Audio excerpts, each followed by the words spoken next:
हृदं भोजे कृष्ण सजल जलदश्यामलतनुः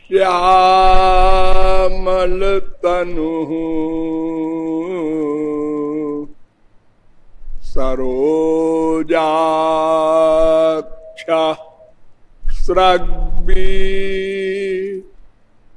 मुकुटकटकाद्याभरणवान् शरद राकानाथ प्रतिम बदन श्रीमुरलिका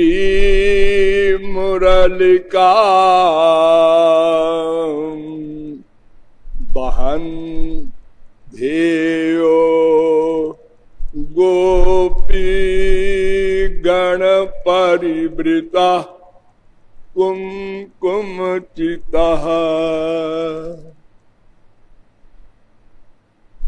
रसो यः परमानंद एक एव द्विधा सदा श्री राधा कृष्ण रूपाभ्याम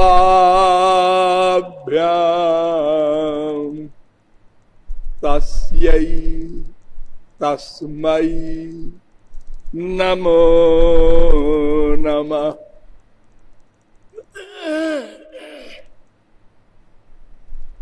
नमः कमलनाभाय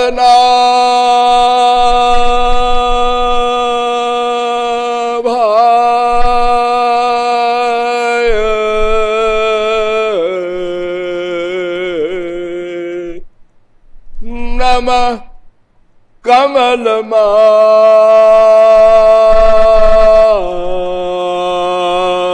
कमलमालिने नमः कमलपादाय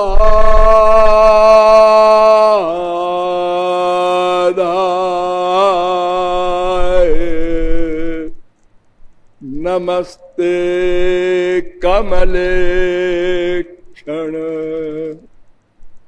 यो ब्रह्माणं विदधाति पूर्वं यो वै वेदांश्च प्रहिणोति तस्मै तग्वं ह देवमात्मबुद्धि प्रकाशं मुमुक्षुर्वै शरणमहं प्रपद्ये।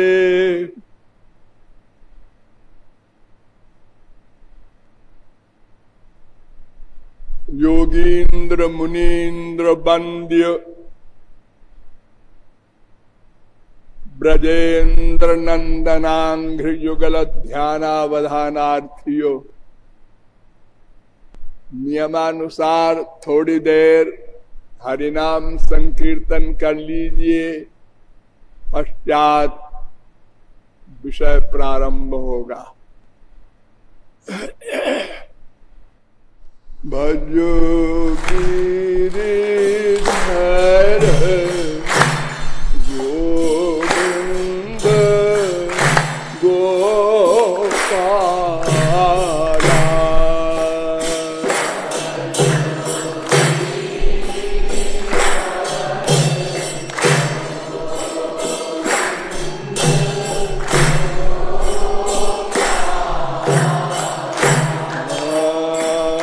भजो गिरिधर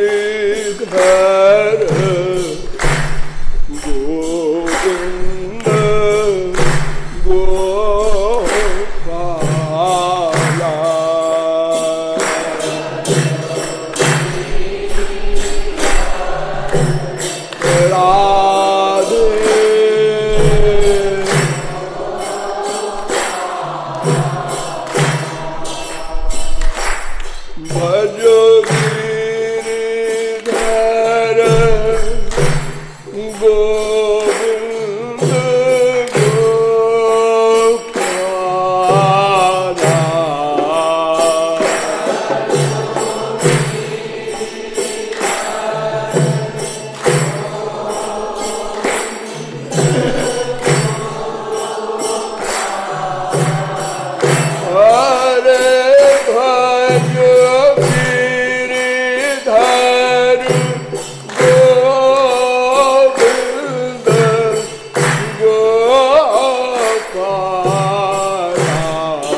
सरकार की।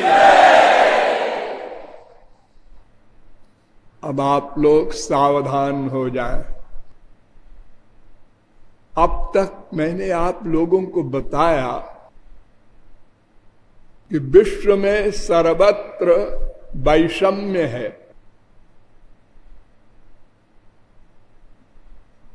समस्त प्राणी 4 प्रकार से उत्पन्न होते हैं, स्वेदज, अंडज, उद्भिज, जरायुज।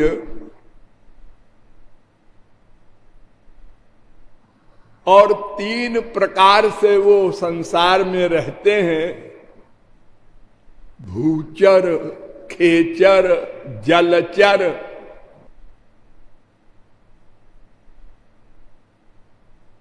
सबका रहन सहन, खान पान, यहां तक कि आकृति भी पृथक पृथक। बुद्धि क्या मिलेगी? मुंडे मुंडे मतिर भिन्ना। एक मनुष्य योनि को ही ले लीजिए तो आज 7 अरब में किसी 2 व्यक्ति का अंगूठा निशान भी नहीं मिलता। कितना आश्चर्य है! एक छोटा सा अंगूठा, सबका पृथक पृथक।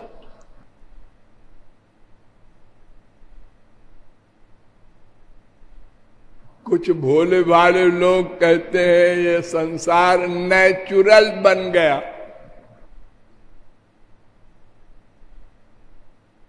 इतना वैज्ञानिक है ये संसार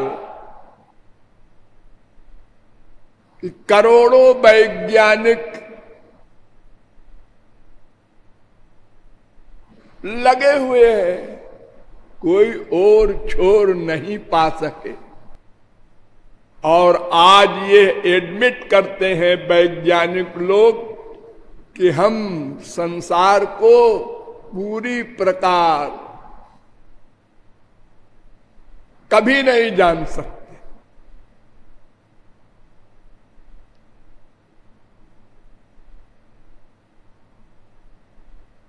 सच,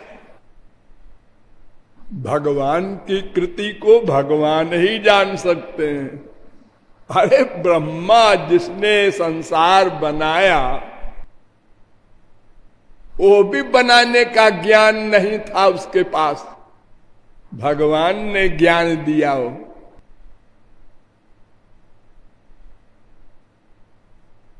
ऐसे वैषम्य वाले जगत में क्या कारण है कि प्रत्येक जीव केवल एक वस्तु चाहता है, वो भी बिना किसी के बताए, सिखाए, पढ़ाए, नेचुरल।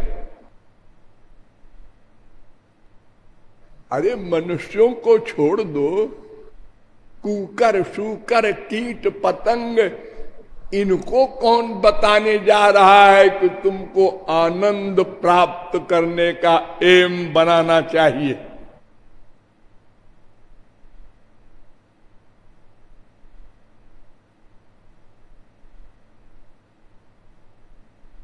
सभी जीव, वो चाहे चर हो चाहे अचर हो,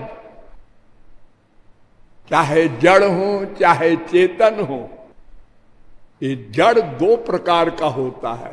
एक जड़ जीव होते हैं और एक जड़ माइक वस्तु होती है। ये वृक्ष वगैरह जड़ जीव कहलाते हैं और ये पृथ्वी, जल, तेज, ये सामान्य सृष्टि के ये जड़ पदार्थ हैं, इनमें चेतना नहीं। इसका भी रहस्य बताया गया कि 3 तत्व अनादि हैं, ब्रह्म, जीव, माया। इसमें जीव हम लोग हैं और हमारा अंशी, हमारा शक्तिमान भगवान है। हम उसके अंश हैं, उसकी शक्ति है, और वो आनंद सिंधु है। उसमें आनंद है, ये तो ऐसे बोला जाता है समझाने के लिए। जैसे लोग कहते हैं समुद्र का पानी खारा है। समुद्र का पानी, तो समुद्र कोई बर्तन है? समुद्र माने क्या? बड़ा पानी। बहुत बड़ा पानी के समुदाय को समुद्र कहते हैं। अम्बुधि, अम्भोधि, जलनिधि।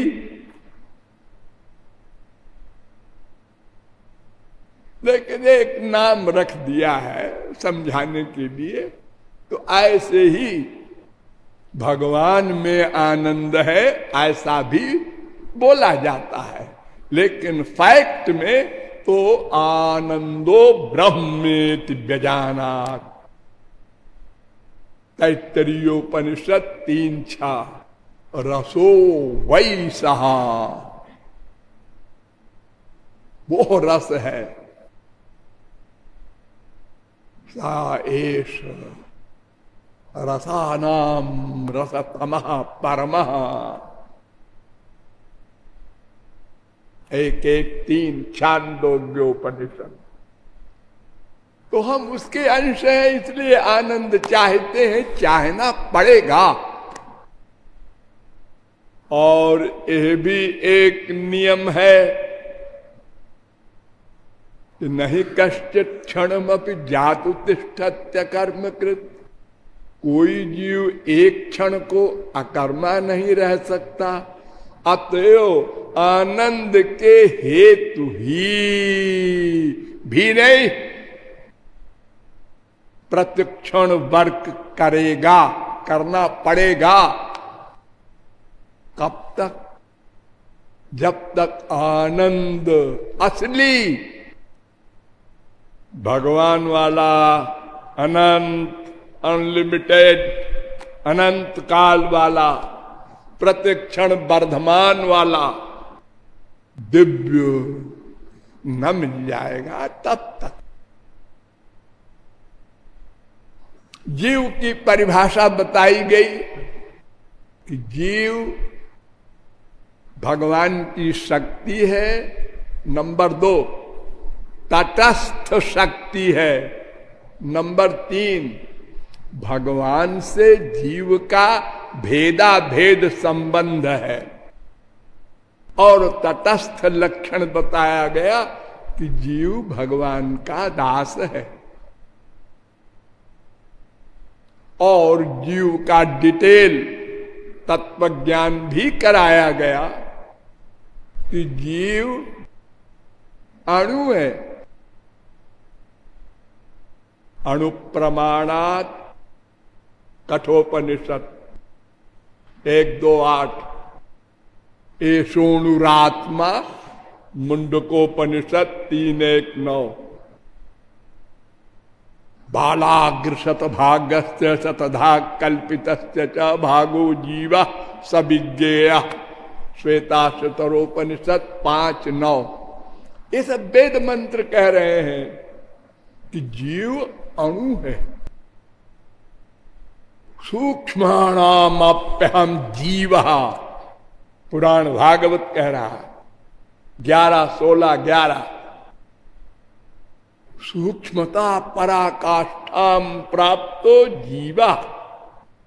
आचार्य गण कह रहे हैं सूक्ष्मता की जो अंतिम सीमा हो, इतना सूक्ष्म हो कि कोई वैज्ञानिक आज तक देख नहीं सका।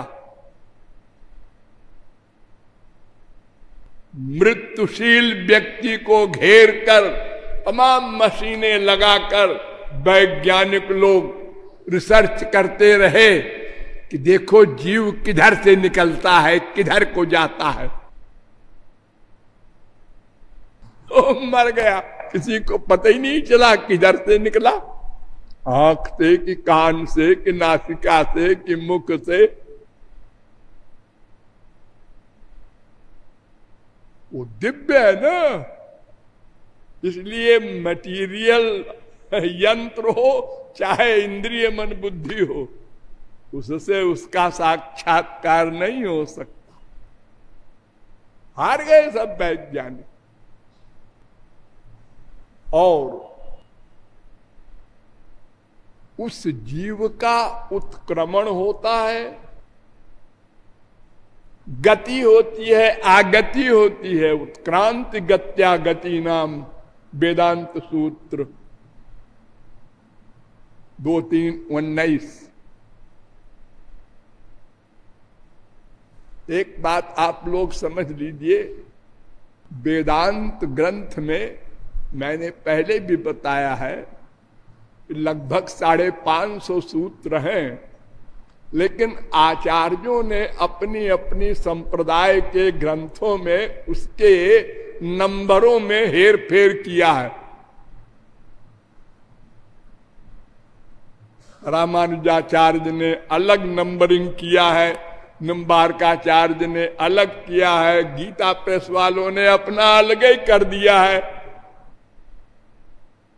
जैसे एक सूत्र है वेदांत का, आत्मकृते परिणामात्, तो एक ने तो इतना बड़ा सूत्र लिखा और एक ने इसको 2 कर दिया। आत्मकृते एक सूत्र, परिणामात् दूसरा सूत्र।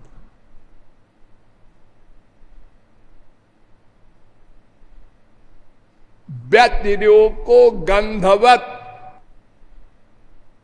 तथा च दर्शयति, ये 2 सूत्र हैं। एक आचार्य ने दोनों को मिला दिया, व्यतिरेको गंधवत तथा च दर्शयति, इतना बड़ा सूत्र। इसलिए नंबर में बहुत गड़बड़ हो गई है। तो वेद कहता है स यदा अस्मात् शरीरा दुत्क्रामत सहाई बैतई सर्वैरुत्क्रामत, कौशिक की उपनिषद 3-4। ये वै के चस्मात् लोकात् प्रयन्ति गति, कौशिक की उपनिषद 1-2। तस्मात् लोकात् पुनरेत तस्मै लोकाय कर्मणे 4-4-6 बृहदारण्यकोपनिषद। ये सब वेद मंत्र कह रहे हैं कि जीव का उत्क्रमण होता है, गति होती है, आगति होती है, इसलिए वो विभू नहीं है, सर्वव्यापक नहीं है, और शरीर परिमाण भी नहीं है। एवंच आत्मा आकार्ष्यम 2-2-32 ब्रह्म सूत्र। शरीर परिमाण कैसे कहोगे जीव को? अगर कहते हो तो हाथी का जीव कितना बड़ा होगा, जितना बड़ा हाथी है, फिर उसको चींटी बनना है अगले जन्म में, तो इतना बड़ा जीव चींटी में कैसे समाएगा?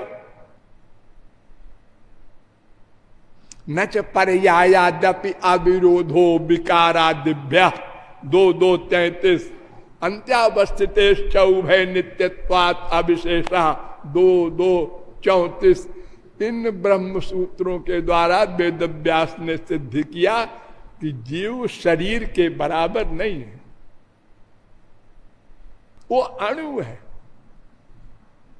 और अणु है, इस बात को सिद्ध करने के लिए 10 सूत्र बनाए।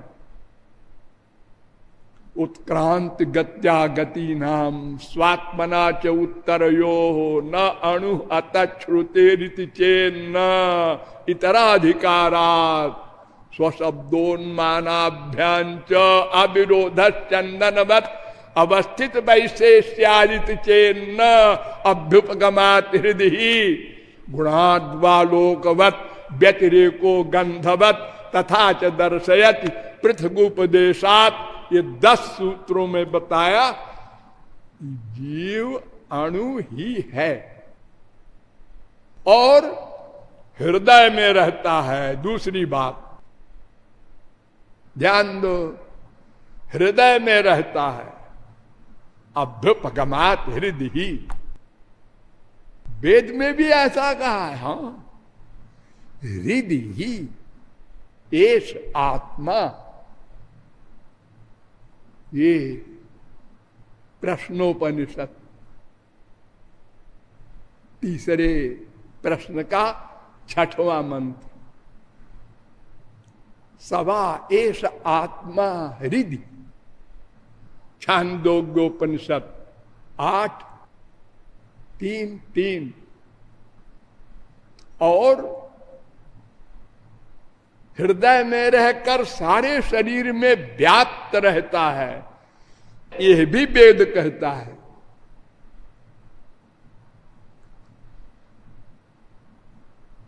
आलोमभ्य आनखेभ्य, छांदोग्योपनिषद 8:8-1। ऐसा ये जीव अनादिकाल से मायाबद्ध है, लेकिन अनंत काल तक रहेगा ये कंपलसरी नहीं। अगर दवा की जाए तो मरीज अच्छा हो जाए, मायातीत हो जाए, मायाधीश ने। ध्यान रखना, रसगम हेवायम लब्ध्वा नंदी भवति, नंदो भवति नहीं। आनंद युक्त होता है, आनंद नहीं हो जाता, ब्रह्म नहीं हो जाता। यह जीव अनादिकाल से मायाबद्ध है। इसका रीजन भगवान से विमुख है, तो इसका इलाज भगवान के सन्मुख हो जाए, भगवान को पाले, भगवान को जान ले।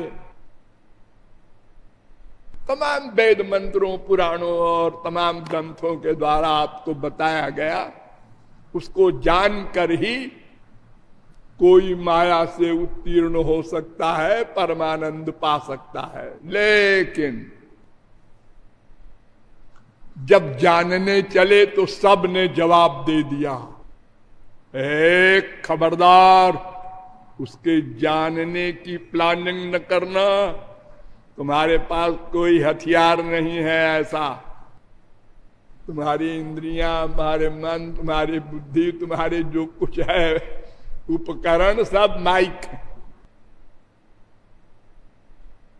फिर हमने और रिसर्च किया तो पता चला वो जिस पर कृपा कर देता है और अपनी दिव्य शक्ति दे देता है, वो भगवान को पा सकता है, जान सकता है। लोगों ने पाया है। उसकी भी शर्त है, वो भी आपको बताई गई। नंबर 1 कर्म, नंबर 2 ज्ञान, नंबर 3 भक्ति, ऐसा बताया गया। लेकिन जब पोस्टमार्टम किया गया, विस्तार पूर्वक समालोचना की गई, तो पता चला अरे नहीं नहीं, ऐसा नहीं है, 3 ऊन नहीं है। क्यों? क्योंकि कर्म मार्ग जो है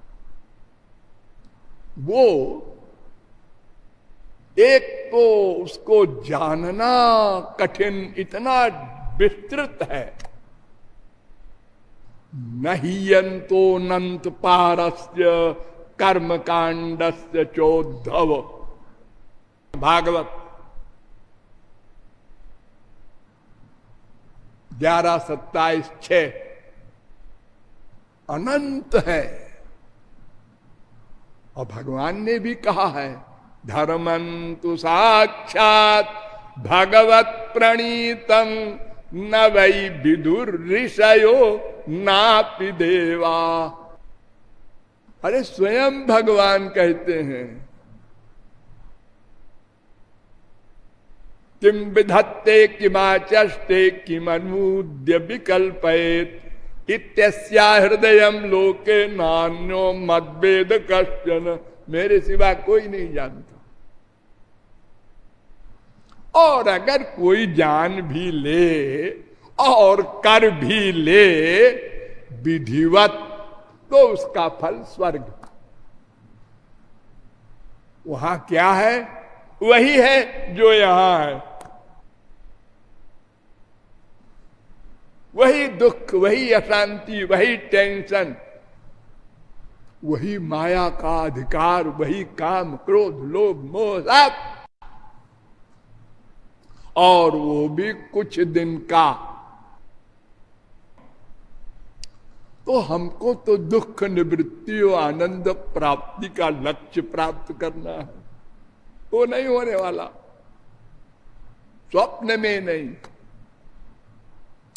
फिर ज्ञान पर विचार किया गया, तो पहले अधिकारित्व पर विचार किया गया।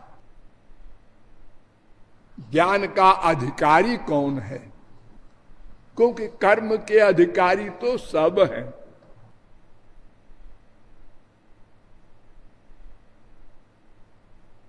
ज्ञान का अधिकारी तो पूर्ण निर्विण्ण होता है, अधूरा निर्विण्ण नहीं। संसार से कोई 0.1% अटैचमेंट न हो, मेन चीज वैराग्य है। वैसे तो विवेक, वैराग्य, समाधि, सद संपत्ति, मुमुक्षुत्व, ये 4 चीजें बताई गई हैं अधिकारी बनने के लिए, लेकिन उन चारों का सारांश है वैराग्य। वैराग्य माने संसार से न राग न द्वेष। संसार माने भगवान को छोड़कर जो बचा उसका नाम संसार। वो क्या है? आ ब्रह्म भुवनालोका पुनरावर्तिनोर्जुन।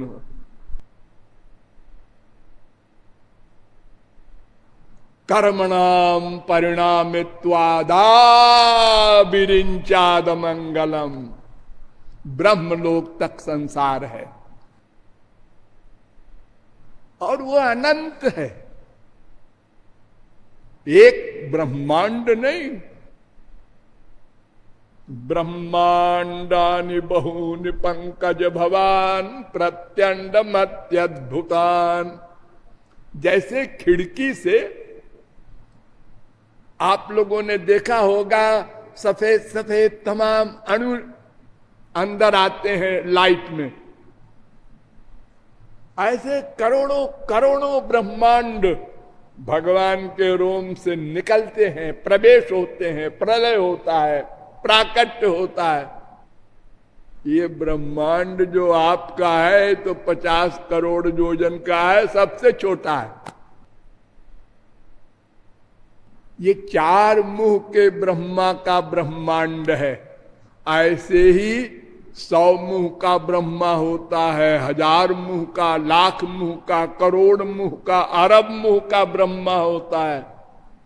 जितने मुंह का ब्रह्मा होता है उतने बड़ा उसका ब्रह्मांड होता है। इतना बड़ा संसार है। इतने बड़े संसार में न कहीं राग हो न कहीं द्वेष हो। दोनों बातें ध्यान रखिएगा। एक बात ही समझते हैं लोग, राग न हो। जो परिणाम राग का वही परिणाम द्वेष का होता है। दोनों का एक फल। देखो, राग से गोपियों को गोलोक मिला और द्वेष से शिशुपाल वगैरह को गोलोक मिला। अरे डरने से कंस को गोलोक मिला। काम भाव से प्यार करने वाली गोपियों को भी गोलोक मिला। ये राग है और द्वेष है, दोनों से एक फल।